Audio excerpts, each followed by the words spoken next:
shy with your opinion. Pick up the phone and dial in. 725 on herself 55. Get on the air, the show is live. Call in or be a listener. Sit down with the commissioner. Enjoy the pros as they do their job. Sit back, enjoy. Here's Norman and Bob. Live from YMSL Studios, welcome to the 2014 season premiere of the Doug Less Report. I'm your host, Bobby Morabia, with, as usual, NRJ to my left. And by the way, that beautiful new theme song, we just... I love it. The live band in studio. It just adds to the hype of the league. All winter, people are talking about when is the league starting, when is the draft, when is opening day. I think there's been more hype this year than I've ever remembered. Yeah, no, I've been doing this for almost 20 years, and I don't recall an off-season quite like this. Maybe a lot of it's attributed to you. First of all, congratulations. Thank we you. didn't get a chance. Believe it or not, it's been 8 months already since you walked away with the championship trophy. So a bittersweet off-season for your franchise. Well, we had a feeling that we were going to have to leave Montreal either way. Yeah. So it was good that we got to leave on a winning note this time around. So many fans, lobbied and petitioned and tried to bring the team back, but it wasn't in the cards. So we move on to Cleveland now. But like you said, we walked away with the trophy, and we paraded that trophy all over town, all over the country. And with two countries, actually. And, at least you gave them a championship before they disbanded. Once again, the citizens of Montreal, the hearts are... they've been through so much, Bob. I don't know how we did it to them again, but it had to be done. So now you went from one cold city to another one, referred to as the mistake by the lake, but nonetheless a beautiful baseball town. Great baseball town, and they are starving for a championship. 1948 is their last championship. 1920 before that, so a winning franchise, as you can see. Yeah. And we're going to bring them another championship this year, so we hope. Well, definitely the buzz is in the Jake over there, and they're just really looking forward to defending the defending champions. I know. We brought back a lot of the guys from the Expos team. Yeah. We got 6 out of 12, so exactly half. Some key guys we had to let go, because baseball and softball is a business after all. We couldn't come to terms with everybody. But we brought back what we feel is much of the core of the team, and we added in some other great players. So I think we have a real shot this year. Right, so a lot to talk about tonight. First of all, the league expanded to 10 teams. So now we have a balanced 18-game schedule, which I know was in the works for a long time to get 10 teams, and enough people applied, from what I understand, that you could have had 11 or even 12 teams from how many applicants you got. But you got to make sure you have enough pitchers. We're very tight with our who we bring in. But a very, very deep draft. We'll talk about all the newcomers. Young and old, and we'll break down each team. And I'm ready to rock and roll. So, we got a caller already. It was a quick call. Have we even released the phone number? Wow. Let's. You can see that actually the phone number on the screen now. We're moving on up. That's the big improvement we made in the off season. We let you see the phone number, even though I can't see it. What is it? YMSL55. 732-596-7555. Norman, so let's talk about your off-season a little bit. Sure. So now you won the championship. Tell us several places where the trophy has been, because I know it has not been in New Jersey. No, it's been all across the country. Actually, this week, as we officially say goodbye to Montreal, Carlos, the captain, is actually taking the trophy up to Montreal this week. He's going there for business, and he's going there to officially sign his waiver that he could move to Cleveland and everything, taking care of odds and ends and paperwork. And he's bringing the trophy to Montreal with him. He's going to take a few pictures in front of Olympic Stadium, and expectations and other key points in the city of Montreal. But it's been everywhere, and we've tried sharing that with the millions of fans that we have through our social media. And but it's the truth, winning the championship, it's my first championship. It's the first championship of so many of the guys on the team. It was really, really a great experience. We weren't a team that people picked in the beginning of the year, and we were not even a team that people picked towards the end of the year. So it was really great that we gelled and we came together at the perfect time. Yeah, I think your team definitely was one of those teams that did not gain a lot of respect, even after you won. People were saying, "Yeah, bring them back. The team's not good. They're not going to be good anyway." But I disagree. I think you had a great chemistry. Yeah. And especially you gelled in the postseason, which I think it's all chemistry and defense. The defense was outstanding, and it just led you to the championship. So. The defense was great, and Mikey in the playoffs was really phenomenal. He gave up 18 runs in 7 games, all wins. We did not lose a playoff game, and he really upped his game from the regular season to the postseason. He really stepped it up, which is why in Cleveland I made sure that I got him back again, because I thought in the playoffs he was probably our most valuable person in the playoffs, and that includes some of the mega stars that we had on the team. It's ironic almost. He could never get a job in the YMSL as a pitcher, and wins a championship, and he was a 3rd-round pick this year.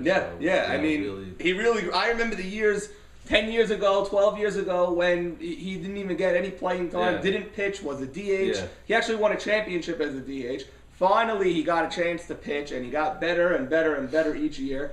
And in the playoffs last year, this guy really dominated, and we played some really good offenses. If you remember, the Bad News Bears were a crazy offensive team, and then the Pirates were hitting the cover off the ball against everybody. So, he really, really stepped it up, and I know him personally. He's very hungry to repeat the championship and solidify, because he wants to be recognized as a top pitcher in the league. Yeah.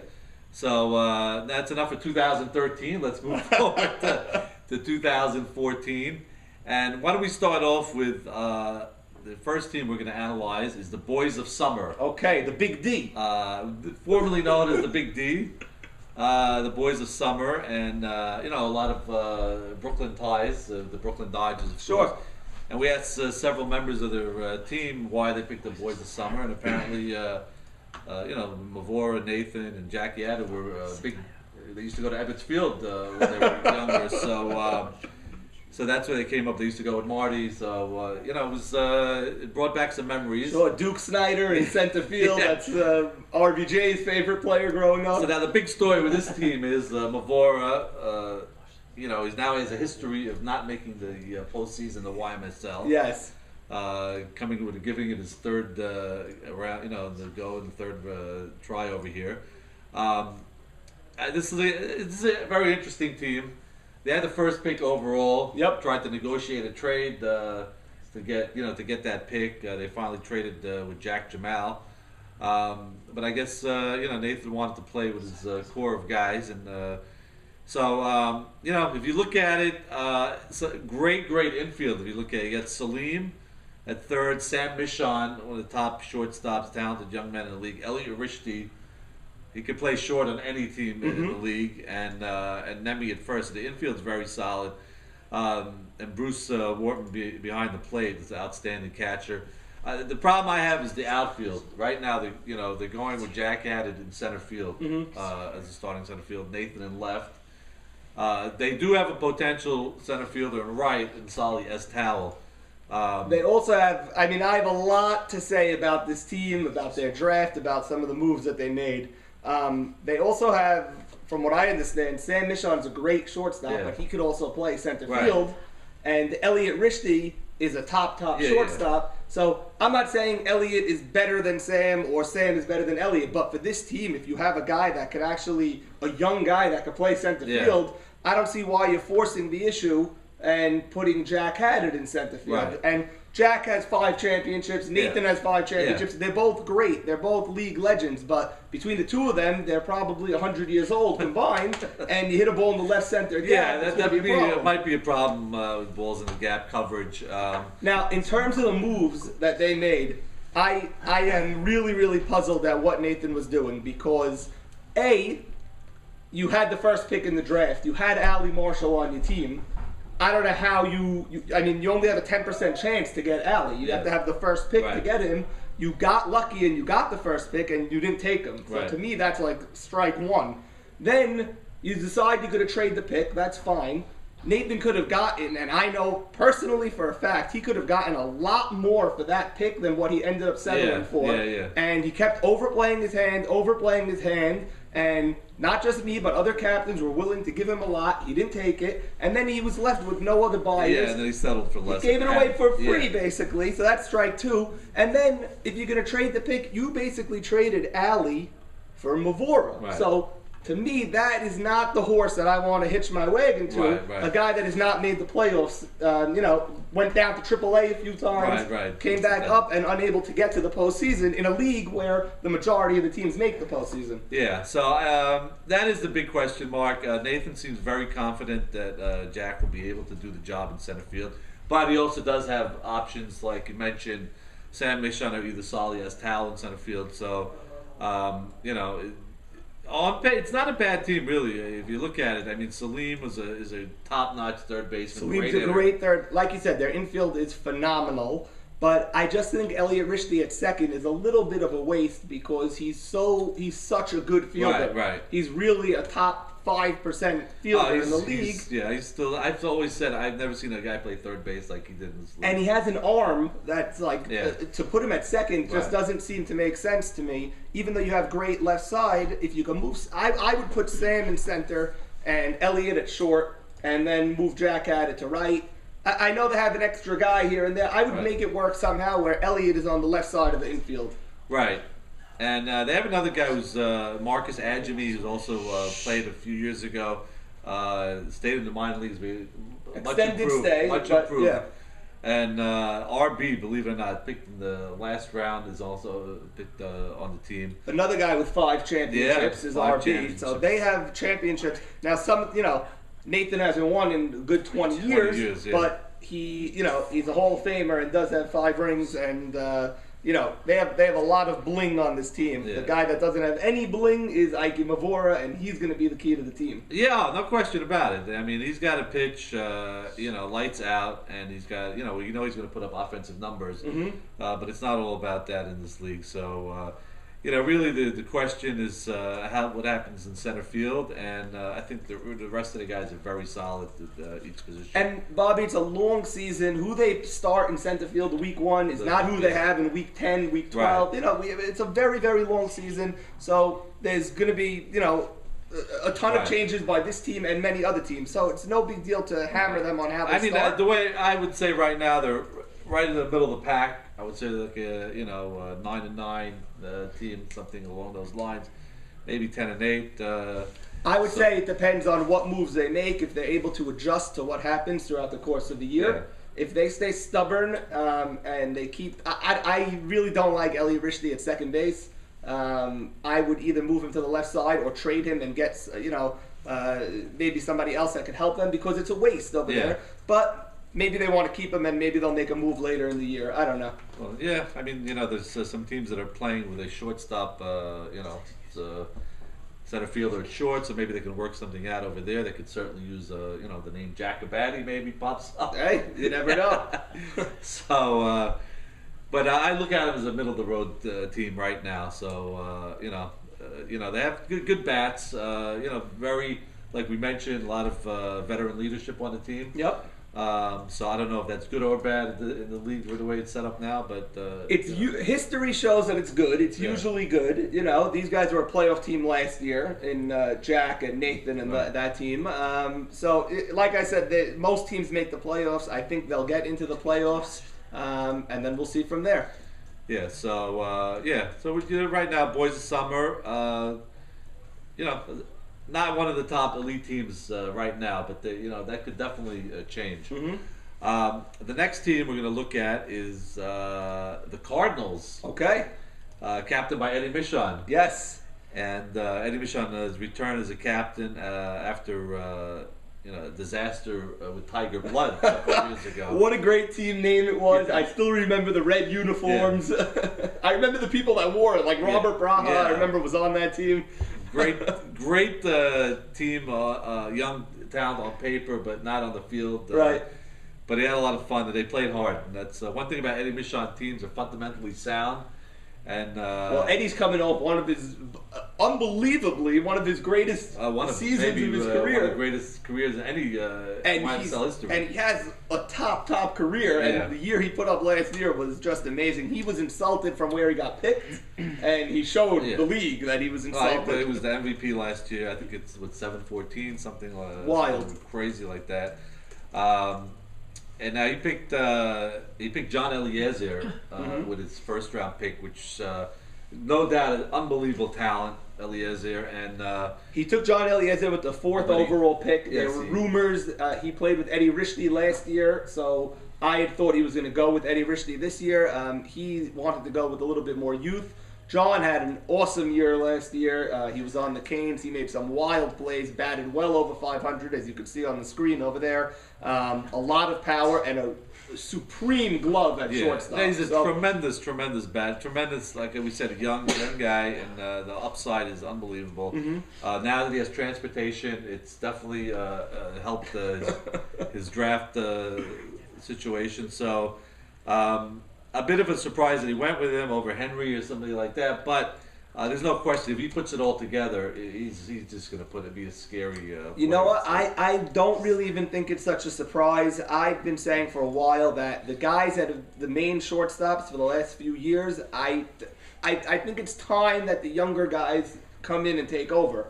You know, these guys, they're half the age of Henry or Morris, or these guys are much older than them, and it was time for John or Jordy or whoever the next great short, Sam Michon. It's time for these guys to be the first round picks.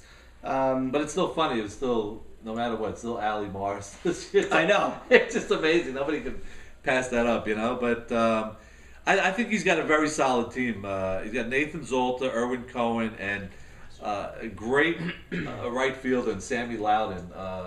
Played in the YMSL Development League in the summer. Put up great numbers. A very, very solid outfielder. I was surprised, not that he picked him, but where he picked him was Maxi Deed. He took in the second round, and where Eddie was positioned in the draft. I thought he was going to pick up Max in the third round because the teams after Eddie were not taking Max. Maurice Haber was after Eddie Michon. He was claiming that he was pitching and he was not going to take Maxi Deeb there. And then Nathan Towell, we know, wasn't taking Max because he had Mavora. So I thought he was going to go with a slugger in the second round. He could have got Salim. He could have got whoever he wanted. And then in the third round, on the wraparound, he would have gotten Max. Well, we spoke to him at the draft, that very same question. And he basically said, listen, last year I had Nemi, Charles Saka, and Moses. And when he was on Tiger Blood, he basically pitched himself, so he hasn't had a pitcher. So I need to have a good pitcher. I want to have a pitcher, and that's my main thing. I haven't had a real pitcher. And the truth is, Max Shadid is coming into his own. I mean, don't get me wrong. I caught Max 2 years in a row, and I'm a big believer in Max. He was really young at that time. Now he's and he's getting better each and every year. And I don't have a problem with him taking Max at all. And I think, especially the relationship of Eddie and Ike so many years, I'm totally into it. I just know he would have been there on the next pick. And then he could have gotten a much better guy in the second pick instead of, he ended up going with Max and Irwin in his second and third, where he could have gotten Max in the third round and then gotten whoever he wanted in the second round, including a far. I think also a couple of guys were bluffing that they were going to take Max. So whatever it was. He was he took him. He had his picture. That's all. He has David Brackett, short center, coming off an outstanding year last year. Another guy we talked about and had a lot to prove last year. Picked in the 8th round. Well, Brackett was picked so late last year because he was injured the year before, and everyone should have known he was injured because he really couldn't move. And, he had his worst year in decades. But it was only 1 year. Last year he came right back to the player that we all know he is. So, I was not surprised last year that Braca had a bounce-back year. I think on this team, we were discussing before we went live that Eddie is playing third base. It looks like he's going to play third. He has options, but I think he's going to play third. If Bawaba is going to play, unless Bawaba can play third, but I think Eddie's going to play third, which I think will be an outstanding third baseman. He's tall. He's got good reflexes, so he'll be good. The interesting guy on this team to watch out for is first baseman is rookie Isaac Dweck, related to Norwood Dweck and Buzzard Dweck. Right, and this is Isaac Mino. Yeah, Isaac Mino Dweck. Big fan of the YMSL for years. He was used to follow a lot of the guys in the clubhouse, trying to get autographs. He is, without a doubt, a great fielding first baseman and a very good hitter. So it was a good pick by him. A veteran behind the plate, Louis Batesh. Yes. Better known as Nathan Batesh's father. Better known as the original 1976 champion on Jaws. Yes. One of the first names on the championship trophy, Louis Batesh, as the third baseman 1976 back then. And we should also mention Jack Haddon's on that team also. So 38 years later, they're coming full circle. I love it. And Louis Batesh is the catcher, and a very good catcher. He's very good. Right? So him and Max Shadid is a great combination. Louis can still hit. I played with him in the night league a couple of years ago, and this man can still hit with the cigar in his mouth. Yeah. No, he's a powerful guy. So I think this is a very good team. I really do. I think Erwin Cohen's coming into his own as a center fielder. Nathan Zolta on this team also, a lot of power. Very good. He's also a little upset where his stock went, but he's definitely a tremendous amount of power. And Sammy Ladden and right, and so it's going to be interesting to see what they have. There's another Sam Shrem coming off the bench, a platoon player. By the way, they also have Leon Sakal, owner of 6 championships, second only to Ike Yadid and the amazing Robert Red Nesser. Only after those two legends, it's Leon Sakal with 6 championships. That's an amazing thing. That's not luck. He must bring something to the table. So I like having a guy like that on the team also. And 6 in about, he was in a half rookie the time. in 95. Yeah. So, and he's missed a couple of years, so maybe 6 in like 16, 17 years, which is amazing. Pretty good number. So that's I like the Cardinal lineup a little bit. And I think they're going to be a team to be reckoned with. I think so too. I think it's definitely a postseason team. Possibly, depending on how all these guys step up and play, it could be a championship team. Yeah. So there's no question about it. I think Eliezer, if he puts it all together, it'll be great. Where are we going to next?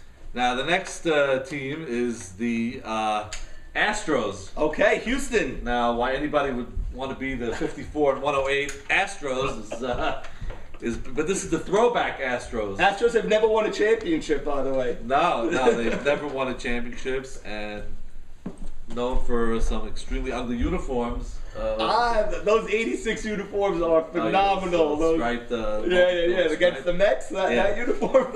So. That's Maurice Haber's team, by the way, in case we didn't know. Right. Now, if anybody looked at this team, I mean, this team is absolutely stacked offensively. We'll talk about mentally in a little bit. But on paper, this team is absolutely could put up some scary numbers. It is wild how well they did in the draft. And, Maurice definitely had a plan. He always does. He was very content with his second pick. He knew he would get Morris over there. Right. He's won in the past with Morris. And, Morris, one of the best you can get.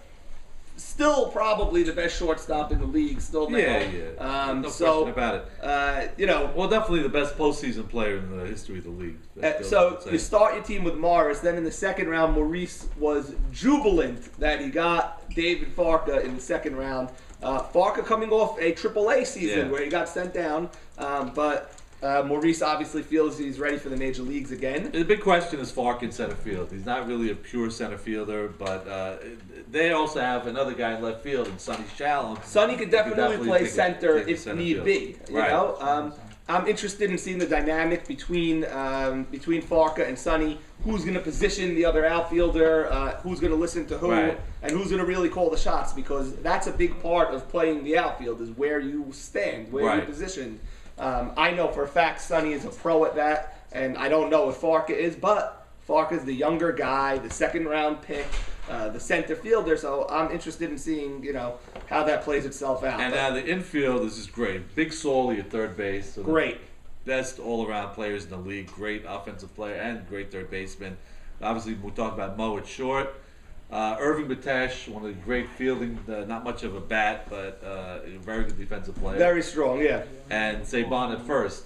So, and who's the short center fielder? Probably Maurice. Maurice Haber, yes. So Maurice is short center field. Two big question mark. Also, your good buddy behind the plate, coming back Jay-Z. after a few years. Jay-Z. Jay-Z can still hit. I saw him at the cages recently. Yeah. Man can still hit, and those little legs are actually fast. He knows how to round the bases, Jay-Z. Jay-Z, Jay-Z and Maurice have had some connections in the past. Yes. They've been on several teams together. He likes playing with him. Two big question marks on his team. The pitcher, Jackie Eshko. Jackie Eshko, being a full-time pitcher. The big question mark is how he's going to handle it, but I think he's going to do an outstanding job because I think he brings to the table what you really need. I don't think he's going to walk anybody, and I think he's going to make every single play that comes back up the middle. He'll definitely make the play that comes up the middle. That's for sure. I haven't seen him pitch, so I don't know if he's going to walk people or not walk people. He'll get the ball over. It's going to be up to the defense. But one thing he also brings a great bat. I mean, that's like a great bat, great speed. Right. Now there was talk at the draft. Is he strictly a pitcher? Is he allowed to move to a different position? No, he's a pitcher. He's only a pitcher. So he cannot in the middle. He can't go play right field if they need it. He cannot play right field. Okay, other captains should take a note of that when you play Houston. They all know that. Then the other big question mark is the right field situation. Now you have Ralph Chira, who's former teammate of yours. Yes. Great athlete, very diversified player, can play almost any position. Big, powerful guy, and is also very fast for. Extremely fast. Yeah. I play football with him in the off season. Not part of my contract. Let's subtract that from the tape, please. I do not, but I've seen him play football.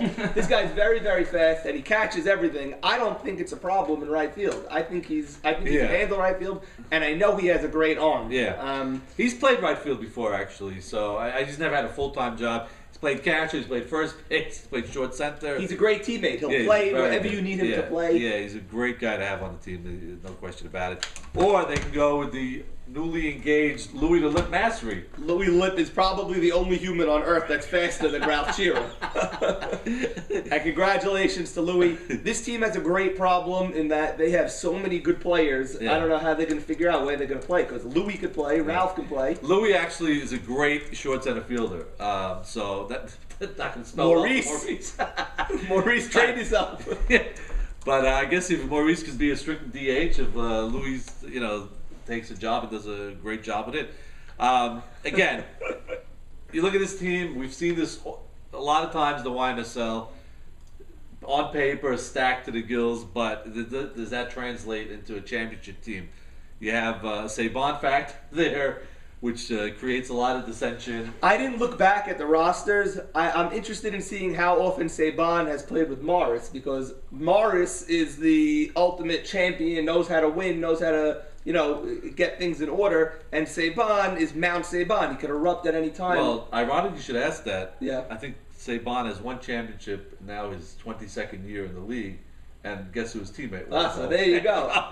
So I think it can work. I think Saban's going to have a monster year because it is not lost on any of our viewers that he dropped a lot in the draft this year, and he was not happy about that, and I think he's going to have a really, really good year. Possible MVP candidate in Michael Mount Saban this year. But like you said, you never know. Something goes wrong. You have Maurice.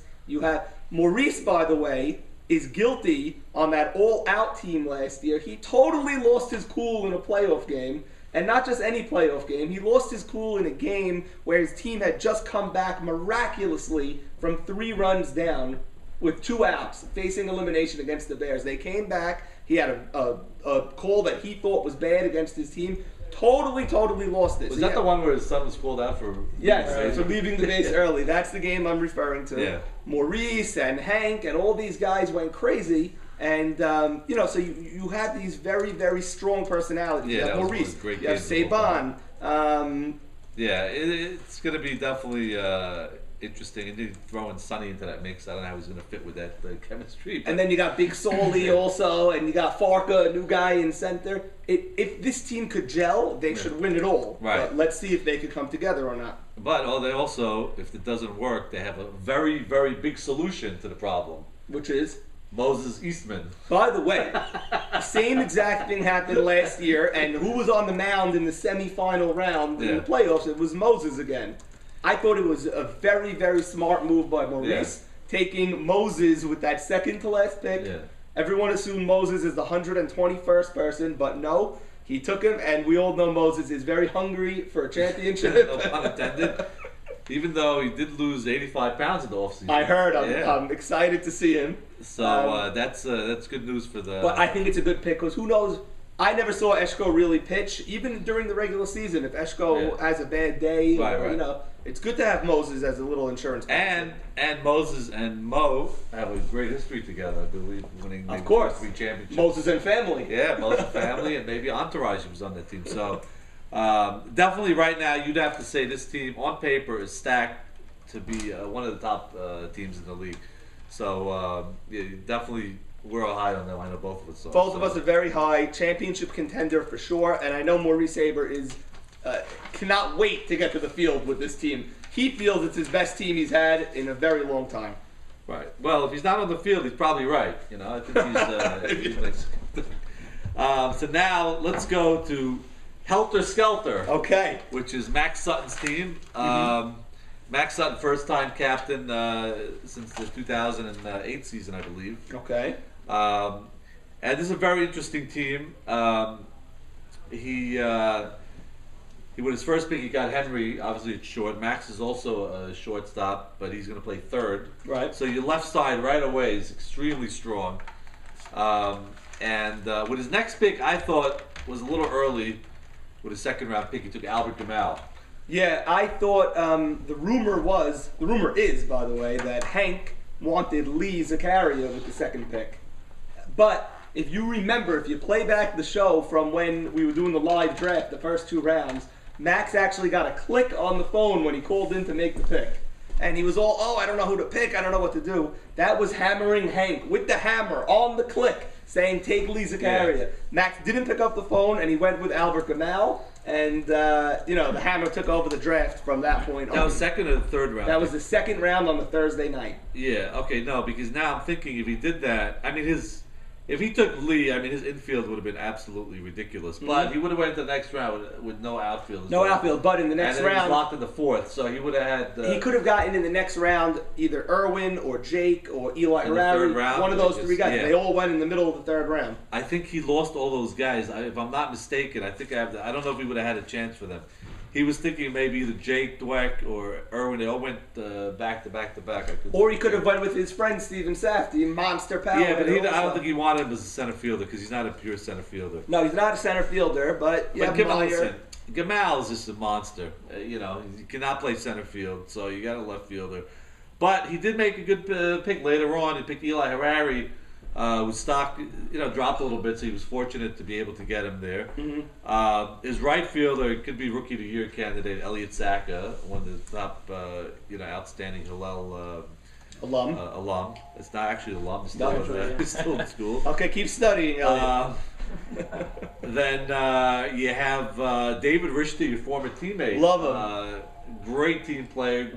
One of the most underrated players in the league. But we always joke that he goes in the 7th round. He actually went. The 5th or 6th? I think he went in the 5th, but I'm not sure. Maybe it was the 6th. But either way, this guy is a great, great team player. Plays literally any position you need him to play. Yeah. He could play third. He could play short center. He could play first, as he did last year. He could play second. You could even throw him in right field if you need to. And a great team guy and very, very clutch. I like the pick a lot. Now, the right side of the infield, he's got a lot of years on him. You have Svi Goldberg at second and Douglas at first. 2 great hitters offensively. I think a lot of balls are going to go through. Douglas coming back after a year, he was sent down for rehab. Douglas was a very, very, very late pick, and made his disgust known to every captain in the league. How could he was not happy that his son Victor went before him. Way before him. Way, a couple of days before him. But So and Svi and you know, I don't know, right off the bat, and you got Meyer Safdie as your pitcher. You know, he got to the championship last year. Mhm. You know, with a great team behind him. A great team behind him. This team, I don't think is as good as the team he had last year behind him. I mean, I don't know. It's this team. I think is also one of those middle of the road teams. Could be, you know, 11-7 maybe if they get lucky, 10-8. But you know, it's only a matter of time. You'd think before Eli Harari has a monster year one of these years. Been waiting. You know, he's one of these 5-tool guys which have been waiting for. And if you watch him at a certain time, you could see him hit the ball further than anybody. Yeah, and he's extremely fast. Also, you know, he's built like a linebacker. I like a lot of the guys on this team individually, but I don't see this team as a great team. I don't see 11-7 like you do. That's like my high. I see a middle of the road 500 team, and if things don't go right, I think it could get ugly over there. I think there's a lot of older, slow guys on the team. Not a lot of speed. You know, questionable defense in the outfield. I don't know. I don't love the team. There's just something about it that's not making me say, "Oh wow, this team's a championship team." Yeah, it's nothing to get excited about. But now you have also who do you have? Who's Franco on the team? Harry Franco. Oh yeah, So, he was another guy that played very good in the development league. Harry Franco, so he's good, bit talented. And Ezra Tabelli played great right field last year. Yeah, he's a legitimate right fielder. You know, maybe they could platoon him with Elliot Sacker. Elliot Sacker plays DH. We have a call coming in. This is Jacob from Las Vegas, actually. Cole, you're on the air. How's it going, Bobby and Norm? Hi. Who's this? This is Jacob Jemal from Bodo's Deep Sea, your #1 gambling website for YMSL. Ah, Jacob Jemal, former member of the YMSL. Yes, former member, and I will be back next season, taking the year off. Got to focus. That's we're happy to hear that. And Jacob, Jacob, who's the odds-on favorite this year to win it all? Odds-on favorites this year, they're going with the Indians, former Expos, to repeat at 4-1. 4-1. Where do you guys have the Astros this year? Astros we have at 12-1. One Vegas insider saying that because of Maurice Haber on the team, saying he belongs in Bellevue League, not YMSL. Bellevue League. now, you know, we should mention in the summer league, Right in the middle of the pack. Maurice Haber and Jacob Jemal had a war of words. Almost had to be separated. Really? I did not know. In the summer league, right, Jacob? There was some incidents. Yeah. Well, Maurice is insane. I think we all understand that, and you know. Vegas definitely pointing that out. Jacob, which team are you saying had the has the longest odds to win, meaning the least chance to win? Vegas is saying Legion of Boom at 99-1. Legion of Boom. Oh wow. Legion of Boom at 99-1. Mars Ferrari involved in the bullying scandal in the offseason. A lot of locker room havoc in there. And, wow. They're not confident in Legion of Boom. And Jacob, what are the odds not of winning a championship, but just of Ike Mavora and the Boys of Summer of making the playoffs, being that Mavora is infamous for missing the postseason? They're going at 8-1 for Mavora to make the playoffs. Mm-hmm. But they're expecting him to bring his game, and hopefully he could get in the tournament. Okay, caller. So. Well, thank you for updating us on the latest Las Vegas odds, and the viewers can see the beautiful face of yours. My Vegas insider, Brandon Lang, said Hebrew Nationals is who he likes. I asked him if he'd bet his mother's house on it. He said with his mother in it. House of the Hebrew Nationals, the footlongs, as they're calling them on the street. Footlongs. All right, Jacob, thanks for the call, and we look forward to seeing you back in uniform next year. Absolutely. Have a good one. Thank you very much. So, Jacob, Great call. Great insight on what's happening in Sin City. He mentioned Legion of Boom. I think we didn't get to go that over team there. yet, but that's one of the interesting teams in the league. So you're obviously not too high on Max Sutton's team. You know, probably another middle of the road team. Let's thank the producers of YMSL for the amazing graphics. Is my whole body being covered by that telephone number right now? Let's take away the thanks. Come on. I'm the looks of the show over here. Let's go. All right, why don't we get to Legion of Boom? How's Let's that? do it. Legion of Boom, rookie captain Joe Eshko. We talk about veteran teams, and then you have young teams. I mean, I don't think you could have you have maybe two guys over the age of 30. Everybody else's average age is like 21. Maybe the youngest first-round pick in history of YMSL, Zach Ashkenazi. Just 2 years ago, he was the steal of the draft in the 9th round or something like that. He was still 18 years old technically in the first pick. No problem with that. Great center fielder. Eshko playing short. So right off the bat, you're starting off with two of the outstanding young players in the league. I think Zach is great. I think he's phenomenal. His upside is unbelievable. I thought the pick over there was going to be Jack Abadi. Still very, very young, working out every day. When we get to that team, I have some inside scoop on him also. We'll get to that soon. But I didn't know that Joe Eshko and Zach Ashkenazi were friends and everything, and he wanted him. So you're talking about the difference. It's half a dozen of one, 6 of the other. So he went with Zach. Listen, the big question on Zach is his offensive game. I mean, it's only a matter of time before it reaches top-notch level, but it's getting better every year. But a ridiculous arm and a great, great center fielder. And Eshko, as we mentioned, a great shortstop and also a great arm, also coming into his own. Mm-hmm. Now, he picked with his next pick, Steven Safdie for left field. Steven Safdie, one of the monster right-handed hitters in the league. I mean, him and Albert Gamal are almost like identical players. He had some shots last year. Steven's a monster. Great, great guy to play with also. I don't know if he's such a great left fielder, to be honest with you. I think he's a little cautious in left field. He lets too many things drop. Yeah. And my worst thing is guys that are too overzealous and throw home every time, but I think he's too far in the cautious way, and that could be frustrating for a pitcher and for a team. But he's a top power hitter, one of the real power hitters of the league. Yeah. Third base, Solly Ental had a monster year last year, offensively, and obviously top third baseman in the league. So their left side is very strong. Mo Harari for second base, coming into his own also. He's put some, he's got some offensive. He has some firepower actually in his bat, and his numbers weren't great last year. But if you saw the Braves play on our sister network TBS, you saw that anytime they needed a big hit, he was actually the one that came through with the big hit. Right. They had a couple of 1-0 games last year. He had a solo home run in one of them.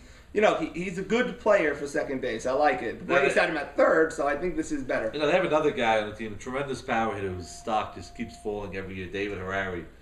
David Harari had a terrible season last year, batted with a 0 in the front of his batting average. And I'm talking after the decimal point, there was a 0. Really? It was that bad? Yeah, I'll pull up his stats over here, David Harari. But when he gets hot, when he connects, he's another one. He's a great bat. 178 he batted, as you saw. So that that was a terrible year for him. He could bat twice that, So he has definitely potential to improve on last year, that's for sure. All right, so they have a couple of question marks. Pitching-wise, this could be their biggest upside.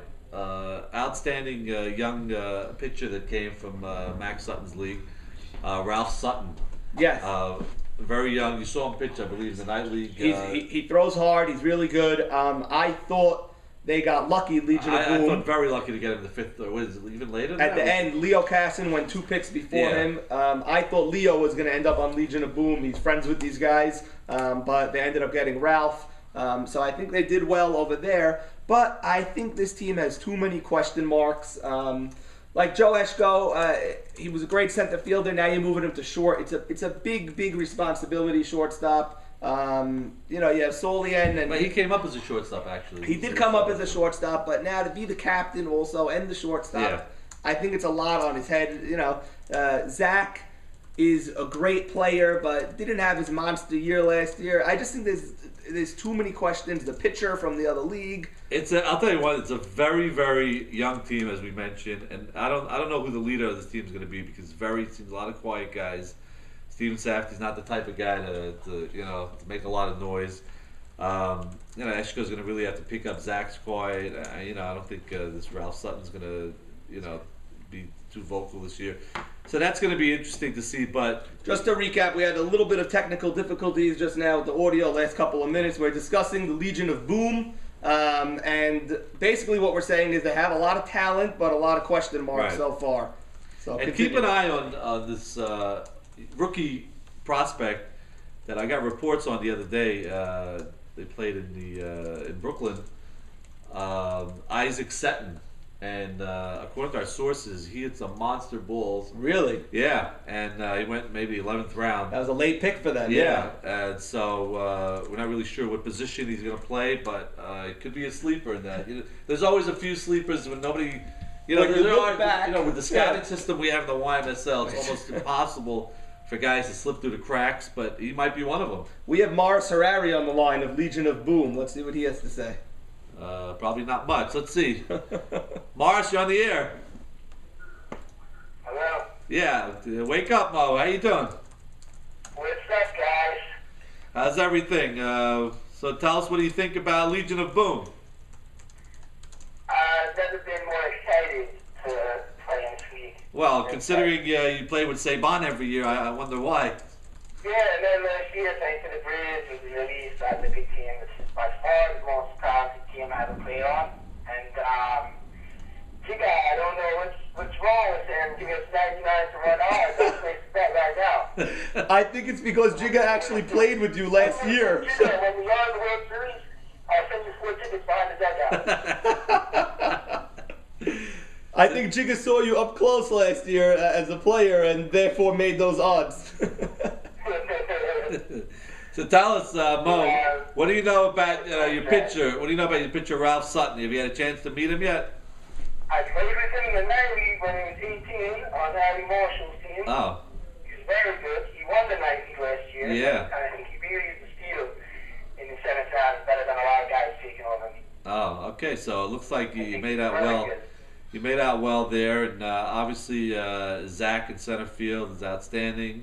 Steven He's a Safton. winner. He's 18 and that's 2 rings. Yeah, it's true. So, I don't know. I don't know why Jigga was so down on this team. I think you want to know this team could be anywhere from. This team could be an unknowns that could start off 8-0 and then You got to respect Vegas and the lines. They always know more than the general public. So if Jigga's saying 99 to 1, I got to say it's 99 to 1. How many times do you watch a football game that spreads 13?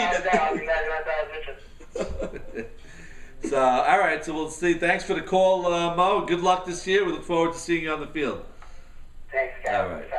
Thank you. So Mo Harari, obviously, not too happy with Jigga's prediction over there, but I don't know. I'm really can't figure this team out yet. I mean, as we mentioned, a couple of question marks.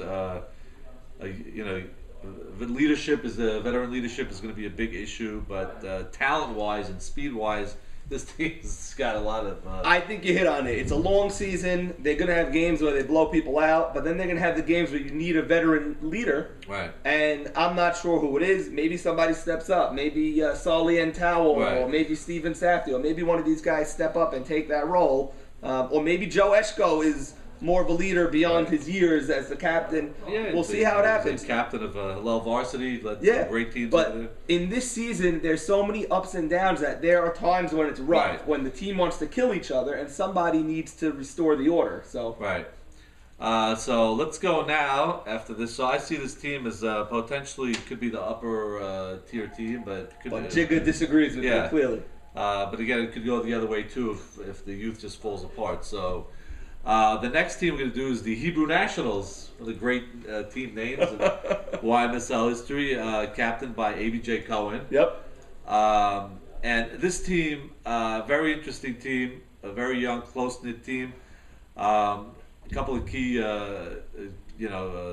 question marks at certain positions. First pick overall was A.B. Sackett coming out from a year of retirement. They actually traded up for the third pick overall with the Cleveland Indians. Cleveland Indians were all over the draft board, and they made the trade specifically to get A.B. Saka. That's who A.B. Cohen wanted, and that's who we ended up getting. AB, of course, won two championships. Two out of the last three before he took a year off. So, you have a proven winner there and a guy that could really hit in AB Sato also. No, you're getting definitely a proven pitcher with a bat, like you mentioned. And AB, of course, one of the top center fielders in the league, coming off a bad year last year. Yeah, he can't have a year like that like he had with Atlanta last I don't year. know, he hit maybe 250 or something along the lines there. And, but I think he was bothered a little bit last year that he was captain and had to handle so many different things, but he's captain again. But he went with Morris Harari in the third round and AB Saka in the first round. Morris Casson. Morris Casson, sorry.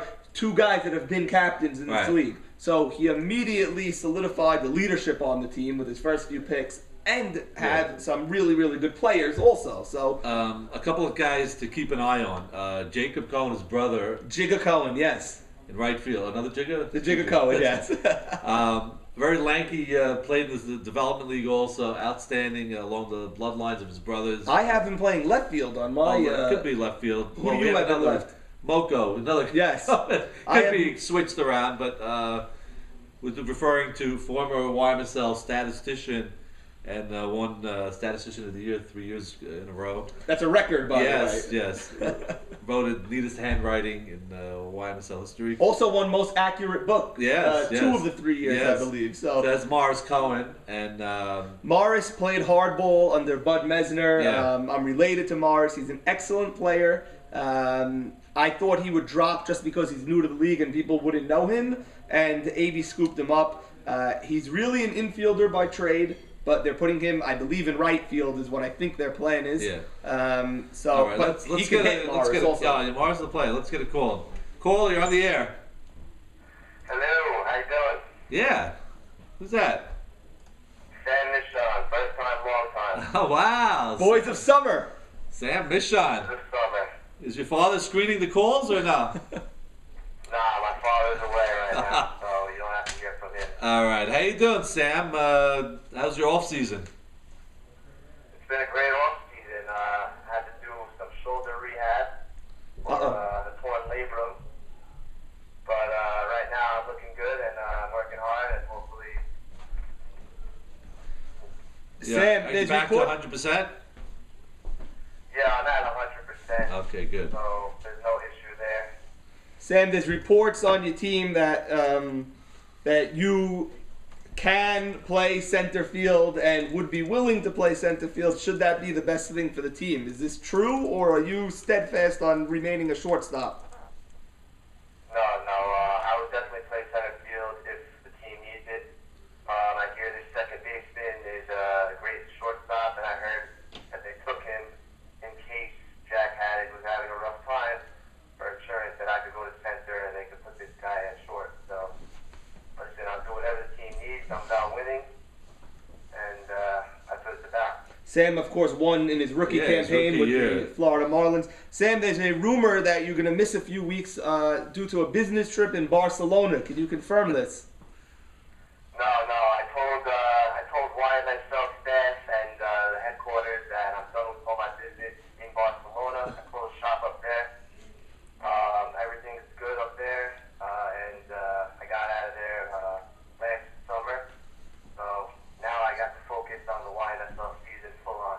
And Sam, what do you think of your team with Ike Mavora on the bump this year? Are you confident in him? I played with Ike in the night league. He's a great pitcher. He's a great hitter. He's a good leader. So yeah, I'm very confident in him, and I think Ike could do it this year with the nice group of guys that we have. I hear we have a very good team and a very nice core of leaders. So that's what it's about. It's about strong leadership. Last year I was on a young team, and we were kind of inconsistent because we didn't really have such a great leadership core.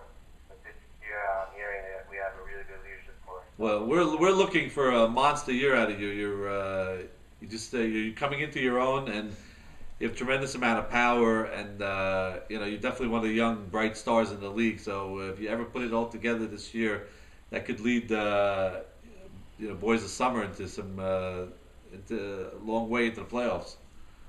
Yeah, I hope so, man. I appreciate it. All right, thanks for calling, Sam, and we look forward to seeing you on opening day. I'll see you opening day. All right, thank you. All right. Sam Mishon, obviously very excited about his prospects. The key thing in that call is that he is willing to play center should it arise, should that need arise. So. We failed to mention Ike Mavor also could play center. That need might arise. If he gets bombed as a pitcher, right. He can move to center field. And, Nathan could always pitch as options. Salim could pitch, by the way. Oh, really? Yeah, Salim could pitch. Elliot Rishney could play third base. They can move things around. Yeah, they got to get Mavoro off the mound if they want to win. So, we'll be back to the Hebrew Nationals? Yes, the Hebrew Nationals. Okay. A couple of big question marks on his team. Your former teammate, Moni Abadi. The Pony. Moni the Pony. Won a championship in his rookie year, playing shortstop. What do you think of that? I think it's a big jump for Moni. I think he was very good at third base as the year went on. He had his moments early on, but then he settled in and he played well in the postseason. But the difference between third base and shortstop is probably shortstop's the most important position in softball, and I think it's going to be a challenge for Moni. I'm not saying he can't do it or he can do it. I'm just saying that is the biggest question mark on the Hebrew Nationals right now. And it's a big question mark. It's a big position to have a question mark. Yeah. Who could technically maybe fill in the position? Very young prospect, played 2 years ago. He was only 16 at the time. Zach Goldberg, son of Svi Goldberg, played in Israel last year for the. You could also put Morris Cohen there, but now you're talking about one of these really young guys to throw him in at shortstop is rough. I'm just saying if things really don't work, and I'm looking for a big year from the first baseman Edmund Dweck. He had a rough year last year, no pun intended, but he had, this guy 3 years ago was one of the top players in the league, first baseman. Won the Gold Glove from Sammy Tal, the 23-year record from first ballot Hall of Famer. How could we forget? Second career leader in hits. I don't know if he ever told you that. No, he never mentioned it to me, actually. Either stat. So I think Edmund's going to come into his own this year, and I think that's going to be a big steal for that team. They also have Eddie Hakeem. Eddie Hakeem, great pure hitter. Great pure hitter, but wants the field also, and I believe they're going to give him a chance to do so at short center a little bit this year. So we'll see how that goes. They have a couple of guys. Their bench is pretty strong. Rookie of the year, Matute was his first name. Ralph Matute, Rookie of the year, TH. Good player, Ralph Matute. Very good player. Yeah. He was on All In last year, and he batted close to 500, I think, off the top of my head. But he was a really, really good player for that team. And another guy is Leo Hanono, also another outstanding young talent, was on Sammy Tal's team last year. So this team, with A.B. Sack on the mound, I'll tell you, really, you got to figure they're going to go into the postseason somehow. There's certain players that automatically get you into the postseason. I think A.B. Saka is one of them. But like I said, it's going to be up to, most times you say it's up to the pitcher. Right. It's going to be up to Moni the Pony at shortstop. If he's up for the task and he's going to play a legitimate shortstop, this team has no ceiling. But that's a big position to have a big question mark. Now remember, A.B. Saka took 2 years ago to a team I thought was one of the worst teams I've ever seen. We kept picking against them. Yeah. They kept winning. And you really look at it, I mean, it was just pure guts and heart and everything. That was the Fountain of Utes, by the way. Utes, and they lost in the finals to a great Marlin team. But this team, I think, if it gets stronger as the season gets along, I think they're going to be, they could be one of those very dangerous teams. And, some of the players could get better as the year gets along.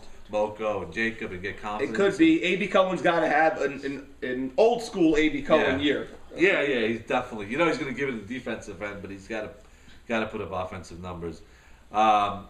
So let's go now to. We'll save your team for last. We could go to Colorado if you want. Let's go to Sammy Tal and the Rocky organization. Okay. Mile High in Denver. Now, Sammy went really a little surprising to me. He had the 3rd pick overall, right? He traded. It was the 4th pick. He had the 7th. He ended up with the 7th. He started with the 3rd. The 3rd, and he traded down. He traded down with the Indians, and he got the 7th. Right. He had the 3rd. So he picked Jordy Ramel, the 1st pick overall. Great shortstop. Finished 2nd to Eddie Michon, MVP. Well, not if you ask him. Yeah, if you ask him. If you ask him, he tallied up the votes himself, and he should have been the MVP. All kidding aside, he had a great year last year. Not a great postseason, but who's counting? So anyway, 2 for 18. But anyway, let's go back to that's John Stark's number is also 2 for 18, I think. So we had the first pick. He passed up Eddie Richty in that situation, which Jordy, great young talent.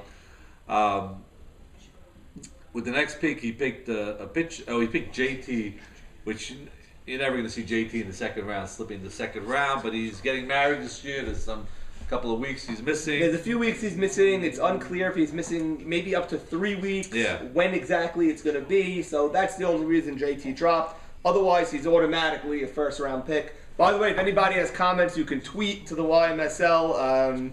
If you have their Twitter address, or the guys will put it at YMSL. They'll put it on YMSL softball. At YMSL softball. So basically, you have Jordy and you have JT on the same team. Yeah, that's a great start. With his third pick, he picked. He actually made a trade. Well, he did a shrewd thing. He knew he wanted the pitcher Ralph. Yeah. Ralph Hannon. And he knew that Max from Helter Skelter wanted Eli Harari. Right. So they made a little trade where he actually took Eli Harari and then traded it to Max. It was a smart move because he gained 9 or 10 picks later in the draft. So. Right. So now he picks Ralph Hannon. And Ralph Hannon, really, I think a little underrated. He's he's a good, very good pitcher. Tremendous power. So you're getting another pitcher with a bat. Yep. So that was a great pickup, I thought, in the third round. And he picked up his Nathan Batesh at third base, a great fielding third baseman in the league. He's got Sammy Towell at first himself. Who's the second baseman? He picked Victor Dweck, which is going to play second base. That's good. I played with Victor once. He played third base, and he did a good job. Well, he can play any position, really. So he can play short. He's played short in the league. He's played right field. He's played left field.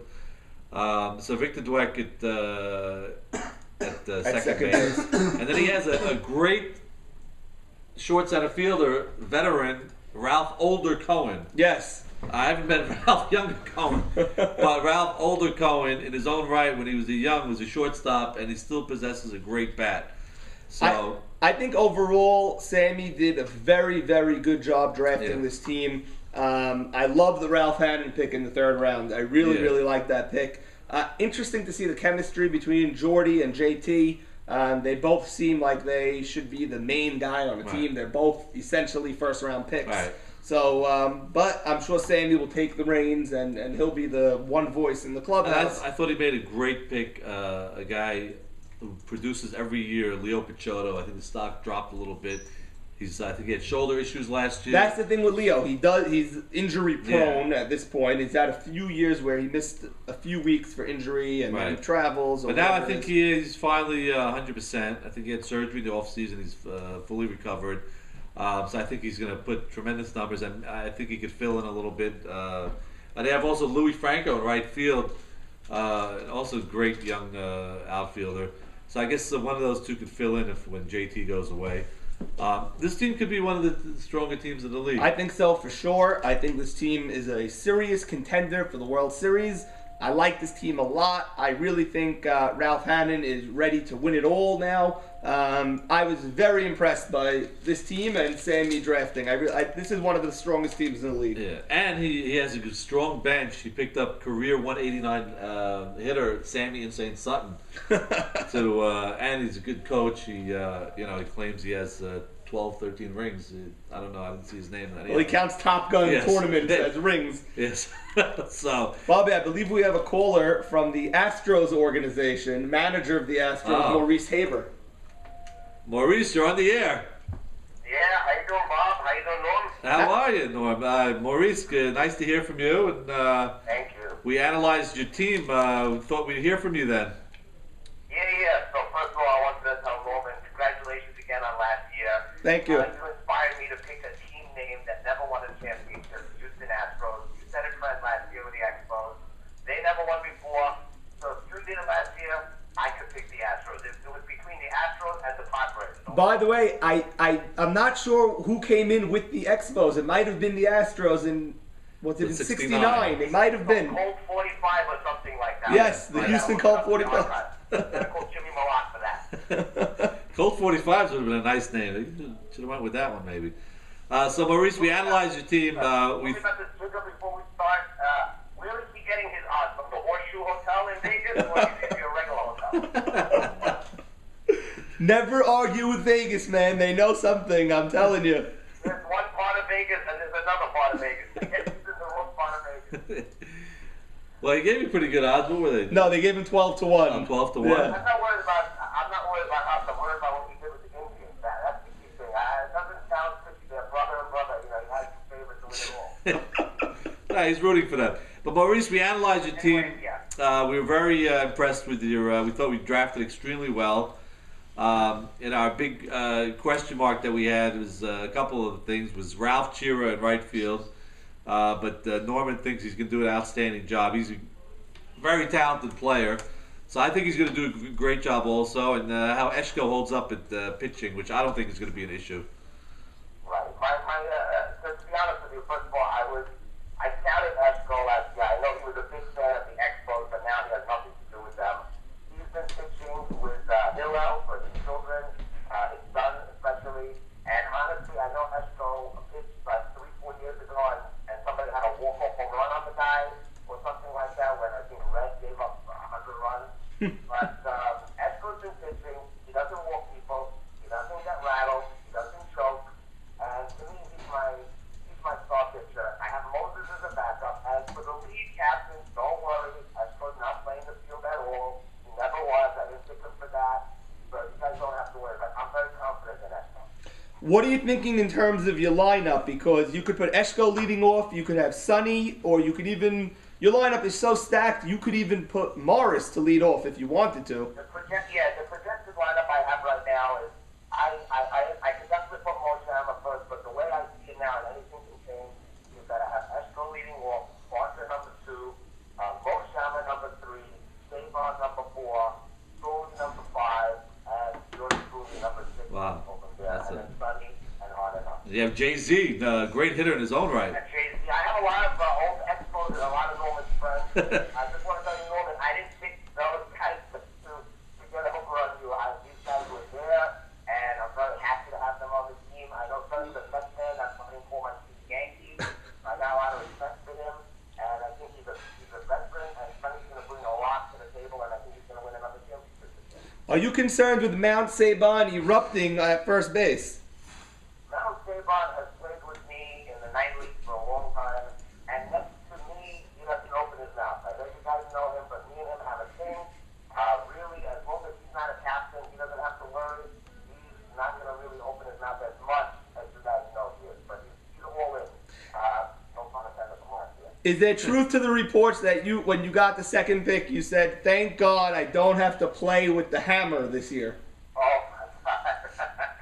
The Hammer is a good friend of mine, off the field, but last year, I mean, we had a great time. He played fantastic, but honestly, there's only one guy who could run a ship, and last year it wasn't so pretty, but this year I'm in total control, and everybody bought into that. All right, very good, Mo. All right. Good luck. I love your team. I think Maurice. you're stacked. Yeah, we have you as one of the upper echelon teams in the league, so we'll see what happens. But as we mentioned earlier, on paper it doesn't mean anything, so we hope you can do it on the field. All right, thank you guys. Thanks. Have a good night. Thank you. So, Maurice Haber calling in. We were in the middle of discussing the Colorado Rockies Oh. organization. Oh, so We you have were- the tweets coming in live. Moni Abadi saying, "Let them keep talking. I'm a natural shortstop. No question mark to me." So we'll see Moni high-low. And Morris Caston asking, I should call him Norman Jamal. That name is already patented by Norman Jamal, so I cannot take his name from him. So we were very impressed with Sammy's team. I think one of the better teams. Ralph Hannon, as we mentioned, a great steal in that third round. That brings it overall a bat and a pitcher. I think one of the better teams in the league thus So far. do I. It's a very, very strong lineup, but you got to deal with Jordy. Well, again, Jordy's one thing, but also you got to deal with those weeks when JT's away. And you got to deal with he's JT being away. You know, Sammy has a great roster, but he's got his hands full with all the personalities in the clubhouse. Right. So, but definitely could be one of the teams, playing in July. Let's go to the Brooklyn Dodgers. Love it. Love the name. Love the team name. Captain by Jack Jamal. And, of course, Marty, big-time Brooklyn Dodger fan. Of course. In his own right. So now he acquired the first pick overall, which they should all wear number 42 on the Brooklyn Dodgers. That's a good idea. That's a good idea. So they picked Allie with his first pick, which I think Mo Shaman breathed a sigh of relief when that pick was made. No question about it. Great pick. You can't go wrong with that. You can't go wrong with Allie. Far and away the best player in the league right now, in my opinion. Jack will gladly call in and give you the top 5 of all time, and Allie will be there. And Allie, when's the last time Allie got to play with a pitcher like Jeffrey Saka / Stevie Azen into one human being? I mean, that's wild. And when's the last time Jeffrey got to play with a star like Allie? They're both first-round picks, and they're on the same team. Yeah, no question about it. Jeffrey Sack, a great pick, getting him in the last pick in the second round. And then, they picked up Jake Dweck, up-and-coming. Hasn't played center field yet, but I have no doubt he could play center field. I have no doubt he could play center field. I question his hitting ability. I don't think he had a great year last year on the Bad News Bears. I think they had bigger ideas for him last year, and he did not really succeed in that role. But this year he's on another very, very strong team, I think. So we'll see how he does. But I think defensively in center, I think he'll be fine over there. They picked up a Rookie of the Year candidate for left field, Elliott Mann. Clearly the rookie that was taken the earliest in the draft. Outstanding play. Played also in the development league in the summer. Was top-notch center fielder. He's playing left. Pesky hitter. Little guy. Abraham Hayburn right. Don't forget the big boy at first base, Jimmy Malak. Jimmy Malak. How come I have Elliot Patesh at first? Malak's on that team? Yeah. Right there, Jimmy Malak. On Brooklyn. Is he right? So who's playing first? I guess he's DHing. I got Elliot Patesh at first. Okay, so maybe Elliot Patesh doesn't come out at first. That's interesting where Malak's going to play. I got to see that one. I don't... Maybe he's DHing. I don't know. Maybe he's playing short center. I'm not sure. Maybe he's coaching. I guess so, but Elliot Patesh is not going to come out at first, that's for sure. Jack Jamal at second. We have a caller coming in here. Let's see who it is. Cole, you're on the air. Hey, what's up, ladies? Yeah. Identify yourself. Who's that? What? Who is that? Big Soul. Oh, it's Big Sully. How you doing, man? What's going on? The phones are ringing off the hook. Yeah, how are you, Saul? We analyzed your team. Very impressed with your lineup.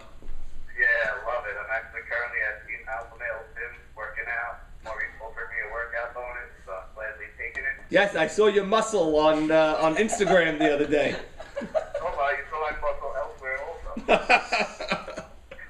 Yes, I am currently working on my upper body. I wasn't happy with how last season went. I didn't feel the power. I used to possess, not to mention the injuries. So, kind of working it out. Love my team.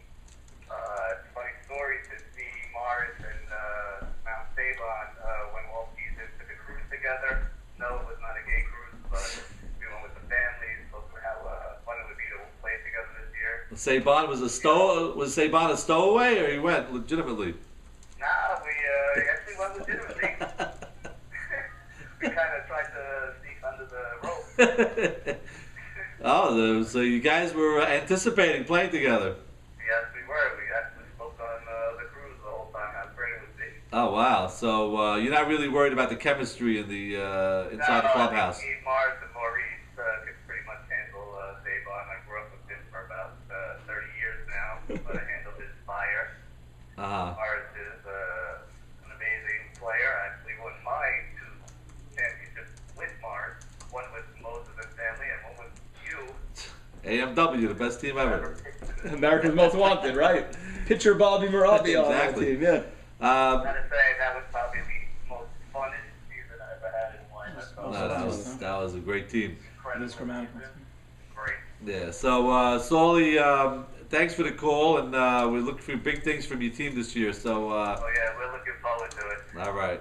I want Thanks to a lot see how for how his body holds up on the AstroTurf this year, Oh, by that's the way, a in good point. Houston. All right, so we've finished with it's the Jack Jamal's team. By the way, I think Jimmy might be playing third base on the Brooklyn Dodgers now that I'm looking at the roster. I thought they picked Harry Bra for that. Oh yeah. All right. Well, we'll see. We'll see how they play it out. I mean, because that's a scary thought if he's at third base.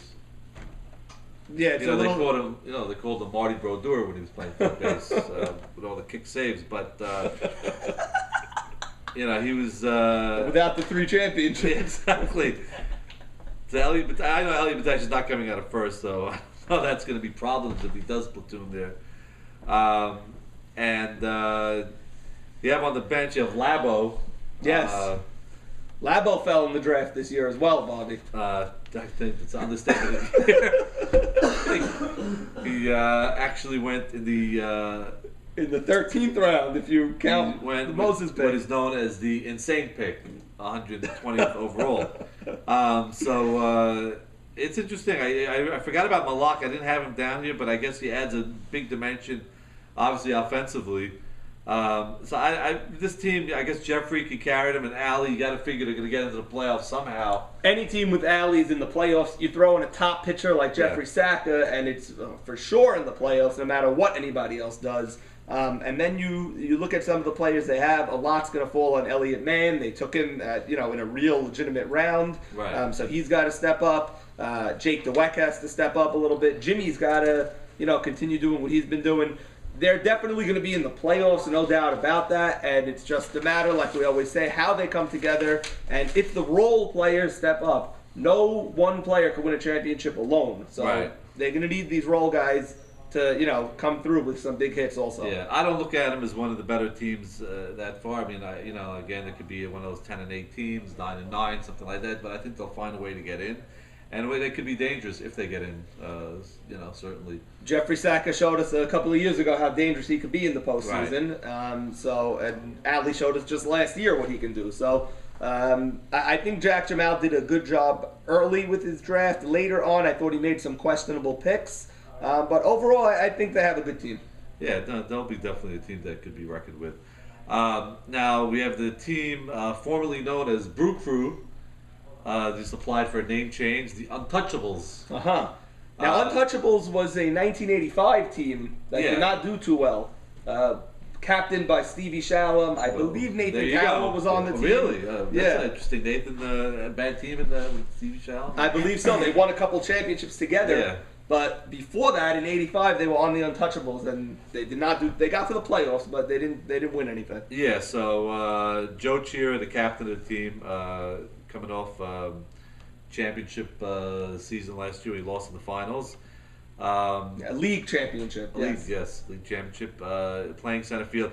Very interesting first pick he made. And tried to trade. Jack Abadi with his first overall pick. We don't know if he's playing short, and now we're hearing he's playing left field.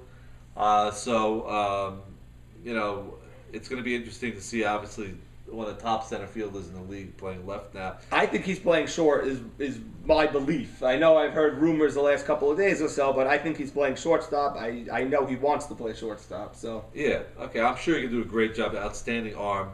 Had a great year last year offensively. Great player. A couple of key guys they picked, which I thought was a little early, but great talented guy. Mark Braha played in the league 2011, got hurt opening day, and hasn't been back since. Was rehabbing for the last couple of years in the minors, so he was picked. I thought he was playing short. And another outstanding player, David Casson. Son of Hall of Famer Bobby Casson, and he's another guy who can play center field too. So their outfield, I guess you'd have to say it looks very, very strong right now if it's Jacobati, Joe. It looks strong. I have no doubt DK could man left field, no problem. You have Joe Chira in center. I have Mark Braha playing third and Jacobati playing short is the way I drew out the team. They told me they were getting Braha for short, but listen, it's a possibility. Then they have Jaime Shama also, so maybe he's playing third. I'm not sure. But breaking news that I have, Chucky Abadi has hired a hitting instructor, a personal hitting instructor that he's been seeing exclusively for the last couple of months. And just this past week, Jacobati got in the cages and took some tips from this hitting instructor. So expect some big things. Well, from I just Chucky hope Abadi. one thing. It's not the same one that Sammy and St. Sutton hired a couple of years ago. Because obviously the results were not there. Caller, you're on the air. Hey! Norman! Moni! Oh. Who's that, Moni? I want to say, Bobby, it's not too late. Bring back the scrolls. That is late. I'm joking. I'm happy with the Nationals. They were the Expos at one point, you know? Yes, the Hebrew Nationals, yes. That's right. Hey, the Nationals. Let's call it the Nationals. Okay, you call it the Nationals. Now, I know you're calling in because you don't like that I had a question mark about you at shortstop, so let's get right to it. That, Norman. You have question marks about me? I never saw you play short, so I put a question mark there. I was always a shortstop. I became a third baseman for you. Okay, so I think it's a very, very big position, the most important one, and I think if you could man shortstop, your team has no problem. I think all the pressure's on you. I'll take all the pressure. You know how I deal with pressure. You did step up last year as the pressure mounted, so I'm expecting a a big year out of Moni. I think last year he had cold It's feet. not a shit. He had cold feet last year a little bit, coming into your rookie campaign, a lot of pressure, hearing a lot of things about you. I mean, even though a lot of your success was in the Tahina League, so, you know, we don't put too much credence into that. But I think you're coming into your own this year, and I expect big numbers this year. The big question is, I guess, shortstop, how you handle that, but I think you'll do a fine job. Thank you. See, there you go. Some faith in Bobby right there. Yeah. By the way, send in your dues. I have a question for Yes. Norman. Yeah. Oh, no. Go Yeah, ahead. man. What's with you changing the name of the Expos Instagram to the Indians? I couldn't keep it as the Expos. No, I couldn't keep it as the Expos. We have billions of fans across the globe that want to follow us, so we're converting them to the Mistake by the Lake. Now, you couldn't just make a new Instagram. Come on. No. We can't start from zero. It's there's a business I side. just want to say how I know how it feels now being on a different side of the Instagram. How annoying it is for other people. So now you hate us the way everyone hated us last year. Now you see the other side. I can't. It's not hate. It's just I can't hate you guys. It's just, why you got to use the same Instagram page? All right, we'll think of changing it for Moni. We'll see how it goes. That's right. All right, Moni. Yeah, I look forward. It's gonna be a fun season. Yeah, you're gonna enjoy playing with Amy Saka, and Of course. we look forward to seeing you guys in the playoffs this year, 100%. and a repeat championship, hopefully. We will. All right. Hi. Going for a repeat right now.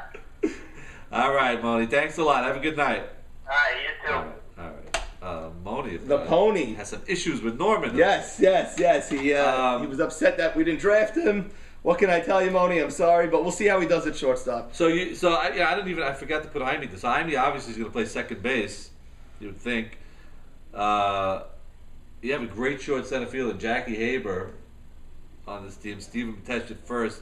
The infield is pretty solid. A.B. Dweck at third base. Played a couple of years. I don't know this team. I'm really iffy about. I haven't really figured it out, the chemistry on this team. I like you said, they took the guys they wanted to take, but maybe a little bit too early. Maybe they could have got them a little bit later in the draft. Yeah. But that's who they wanted. Looks like a lot of great athletes on the team. How it translates onto the field, we'll have to see. I can't imagine Jacobati appreciating that he got drafted, and then on the phone, Joe Chira said, if anybody wants him, they can have him. Basically, Abadi fell into his hands and he had to take him. I think Joe Chiara thought that Abadi was going to go to the Legion of Boom, and that he was going to get Zach Ashkenazi to play shortstop. I think that's what he was thinking in his head, and Abadi can't be happy with that. It's a questionable team. I like their later draft a little bit better than their early draft, really. Mark Braha and DK, I thought were taken a little bit too early. Right. I will say this: Leo Casson, a lot of skeptics have been down on him, but I think having Chucky behind the plate is going to be a big help. But he did have Chucky last year on the all-in team, so Leo really is at the point in his career where he has to be getting better and better and better each year. And this is a crucial year for Leo. If he doesn't do something significant this year, I could see his stock going way down next year. And they do have a very fine backup in Jack Bawabe there in case things don't work out. And Jack Bawabe can hit the ball as far as anybody, by the way. When he connects. Yeah. Failed to mention Jaime Shama was had an outstanding almost MVP year last year, so we can repeat that. It started off rough in week one when he was walking off the Pittsburgh team, but they brought him back and he helped them get to the World Series. Yeah, so if he puts a repeat performance together, they could be a decent team. Right now, I'm having sort of in the middle of the road, but a lot of upside on this team. A lot of upside, a lot of question marks. I didn't think A.B. Dweck was going to play third base. I think Heine should play third. I guess. Well, what are you going to do with A.B.? You have. I don't know. Who's going to play second? I don't know, but third base is a lot more important than second, I think, and I think Heine is a real third baseman. Well, you can put technically Mark Braha at second and put if Jack Abadi goes to short, and then put A.B. Dweck in left field or something like that. We'll figure it out. I guess they'll puzzle their team. Yeah. Now it's the final team. Now is the Cleveland Indians. Yeah. We are fortunate to have player personnel director and GM Norman Jemal and Carlos also. And I think the guys did an outstanding job at the draft. If you look at your team on paper, we'll analyze it carefully, but you're not going to see any big bats in this lineup. But I think you have guys that are great hitters and great players, and you're gonna put some runs on with just the singles and doubles, and I thought you maneuvered your draft very well. I think you hit it exactly. There's no one name that jumps off the page. Maybe Eddie Rishti does, but not a home run hitter like that. He's an on-base guy. But Eddie could win the batting title any given year. Plays a very, very strong shortstop. We draft our team most importantly defensively. Yeah. I think that's the key in this league, and I think the infield that I have and the outfield that I have this year is up there with the best that I've seen. I got Daniel Cowell at third. Your infield's absolutely insane. DT at third, Eddie Rishti at short, Lee Zaccaria at second base, and Sammy Towell, I'm assuming, is not watching anymore this late into the show. We have the Gold Glove winner at first base this year in Robert Braha. Yeah. He is, to me, he's one of the most underrated players in the league. He comes through with every big hit. If you watch the postseason, great Not teammate. only a great first baseman, he also played right field. Right. And his bat came alive last year, so he became amazing, great all-around player. He's in the league maybe 3-4 years now. Every single year his batting average got better, his on-base percentage got better, and I think his glove got better also. So that's what we're looking for. We're looking for guys on the way up. I think also another underrated player was Murray Zolta, which you got with fourth round. Yeah, we got him in the fourth round, I believe. We were very, very happy to get him because he's both a hitter and a very strong outfielder also. So we're going to put him in left field. We have Carlos in center. Great center fielder. Some of the plays he made last year were phenomenal, the best I've seen. And then we got Joseph Bub Jamal returning. Jamal, you got him the 8th round. I think another great player, plays the position very, very well. Very, very solid team. Mikey coming off a championship season, NRJ behind the plate. DH, you got LeBeau's, great hitter in his own right. We got Norman Gaz Jamal. Norman Gaz Jamal. If one NRJ wasn't enough, you got Gaz there. But 5 championships on Norman Gaz Jamal. The hands, he's looking for the 6th. And the key to the team, like most teams, is the pitcher. I'm very, very confident in Mikey. Not only is he one of the only pitchers in the league that have won a championship, him, Jeffrey Saka, A.B. Saka are the only pitchers that have won in this league. he's also one of the only pitchers that brings a bat and could be a middle of the order type of guy. So, you know, I'm very happy with the team that I have. Very happy, very excited. No, I thought you drafted very well. And let's not forget the dog. Nard Dog. He called me after the draft. He was so excited to be on our team again, and we are very excited to have him. Great glove and short center. Yeah, I'm assuming he'll be platooning with Gaz somewhere there. But so your team, as we mentioned, very solid all around. Again, you're going to look at the bats. People aren't going to be too excited. But I think you got guys that can get on base a high percentage. I think if everybody does what they're capable of, maybe a little bit more than they've done in the past, I think we can get this done. So, and I think our D will be there. That's the most important. And we have, you know, the pitcher, greatest catcher in the league also. So I think we could piece this together. I really do. Yeah, we're looking for a repeat performance. What do you think? Time for predictions now, or Week 1. no, not week 1 predictions. We'll go championship predictions. I'm going with the Tribe, obviously. Yeah. I think we have the best hitting, defense, combination, chemistry. When you put it all together, other teams maybe have better hitters, you know, this and that. But I'm going with the full, you know, circumstance of everything. I'm going with the Tribe. Well, let's talk about the playoff format first of all. With the 10-team league, there's 7 teams that make the playoffs. The first place team gets a bye. Mm-hmm. And then the second place team gets its choice of opponent, and you know, so on. So there is a big incentive to finish first, obviously. Although some people don't like it, it takes away the momentum of you know, not playing. But so that's the way it works. So you pick the Tribe. Who do you think you'll play in the? I think it's going to be the Tribe, and it's tough between the Astros and the Rockies. I'm going to go with, it's very tough. Either the Astros or the Rockies. I'll go with the Astros. Oh, so you're trying to chum me up with Maurice Habro. Or Maurice's Pieces. Maurice's Pieces, that's right. Who do you think? Well, I'll tell you one thing. Usually our predictions are always way off. Way off. So, you know, as we always mention, the teams on paper never really win. That we predict, but I think your team's going to somehow get to the finals. Really? Yeah. Who are they going to play? That's the big question. It's going to be a major surprise team. It's not going to be a team that I think we're going to automatically say. Could be one of the younger teams that are just gel. But I would not be surprised if the Hebrew Nationals found a way to get to the finals. Really, Moni against the Indians. That would listen, be if Moni steps up at short, that team's very strong. If Moni could really man shortstop like he says he can, that team's gonna fly. And there's a lot of relations in those 2 franchises. We should have a yes, a lot of common bonds. Right. Yeah, we should have the nice attendance figures over there. For sure. For sure. But listen, if the season is anything compared to the hype of the off season, I think we're in for a phenomenal year. Yeah, as we mentioned, long season. We got a long way to go. Hopefully the weather. We're actually doing this show as it's snowing outside. It's crazy.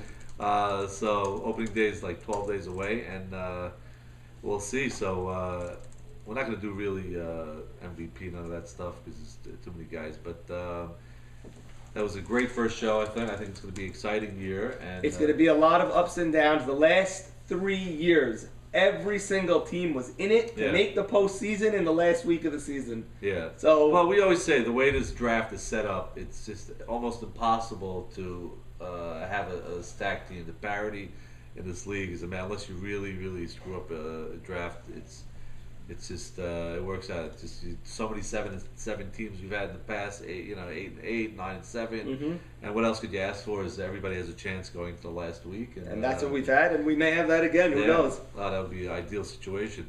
So thanks again, everybody, for all the phone calls, and good night. We look forward to seeing you after week 1. Thank you. Thank you. Play the song. No. How long was that show?